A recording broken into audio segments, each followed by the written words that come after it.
கிறிஸ்துக்கள் அருமையானவர்களே, ஆறாவது வார்த்தையை கேட்போம். யோவான் 19 அதிகாரம் 30 வசனத்தின்படி, இயேசு காடியை வாங்கின பின்பு முடிந்தது என்று சொல்லி தலையை சாய்த்து ஆவியை ஒப்புக் கொடுத்தார் என்று வேதம் சொல்கிறது. பிதாவுடைய சித்தத்தை எல்லாம் அவர் நிறைவேற்றி முடித்து விட்டார். பிதா என்ன சொன்னாரோ அதன்படி பிதாவுடைய சித்தத்தை ஒவ்வொன்றாக அதை செய்து முடித்தார். ஆரம்பத்தில் பார்க்கிறோம், இது பிதாவுடைய சித்தத்தின்படி ஆகட்டும் என்று சொல்லி பிதா என்ன சொன்னாரோ அதன்படி அவர் அதை ஏற்றுக்கொண்டார் என்று வாசிக்கிறோம். பல பாடுகளை அனுபவித்தார், துன்பங்களை அனுபவித்தார். அது மாத்திரமல்ல, சிலுவையிலே அறையப்பட்டு தொங்கும் போது அவரை பரியாசம் பண்ணினார்கள். அது மாத்திரமல்ல, அவரை தன்னைத்தான் ரட்சித்தார், மற்றவரை ரட்சிக்க திராணி என்று சொல்லி கேவலமாக பேசினார்கள், பரியாசம் பண்ணினார்கள். நீ சிலுவை மரத்திலிருந்து இறங்குவா என்று அங்கே சொல்லப்பட்டு பார்க்கிறோம். மற்றவரை ரட்சித்தான், தன்னைத்தான் ரட்சித்துக் கொள்ள திராணி இல்லை.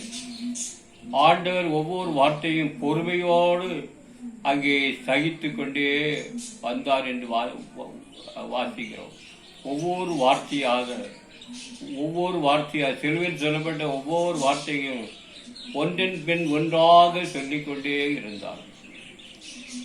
பிதாவுடைய சித்தத்தை நிறைவேற்றி முடித்தார் என்று வேதத்தில் வாசிக்கிறோம். அவர் யாரையும் பயமுறுத்தவில்லை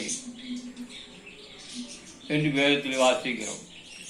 அவர் பயமுறுத்தினா அவ்வளவுதான், அழிஞ்சு போவாங்க.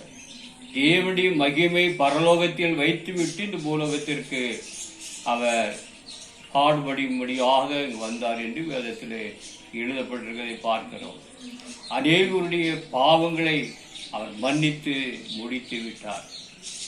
பிதாவே இவர்களுக்கு மன்னி என்று சொல்லி அநேகருடைய பாவங்களை இயேசு மன்னித்து முடித்து விட்டார். அநேகருடைய மன்னிக்கப்படாத பாவங்களையும் ஆண்டவர் மன்னித்து அந்த காரியத்தை முடித்து விட்டார். இப்படி ஒவ்வொரு காரியம் பிசாசின் தலையை நசுக்கினார். அவர் வெற்றி வேந்தராய் முடித்து விட்டார். பிசாசு இனிமேல் எழுந்திருக்க முடியாது. அவனுக்கு ஒரு முடிவு காலம் கட்டிவிட்டார். ஹல்லேலூயா, நன்றியோடு துதிக்கிறோம். முடித்து விட்டார் என்று வேதத்தில் வாசிக்கிறோம். ஹல்லேலூயா.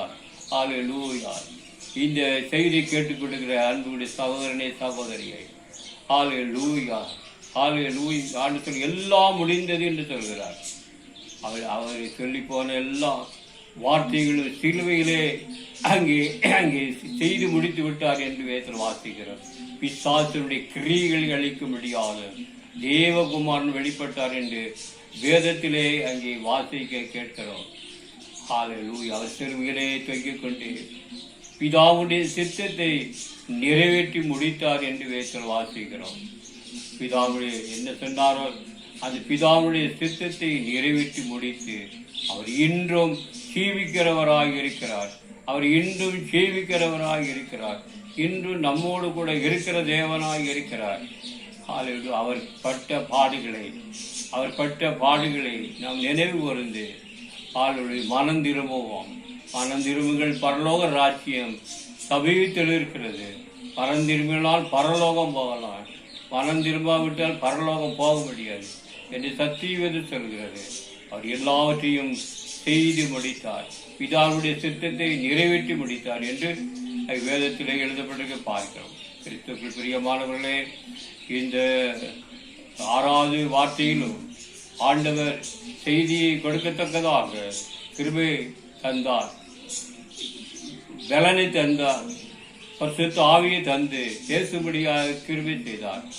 செய்தியை கேட்டுக்கொடுக்கிற சகோதரனே சகோதரியே, நீ ஆயத்தமாகு, பரலோகத்திற்கு செல்வதற்கு ஆயத்தமாகு.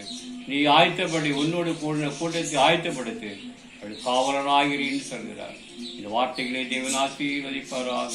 ஆமென்.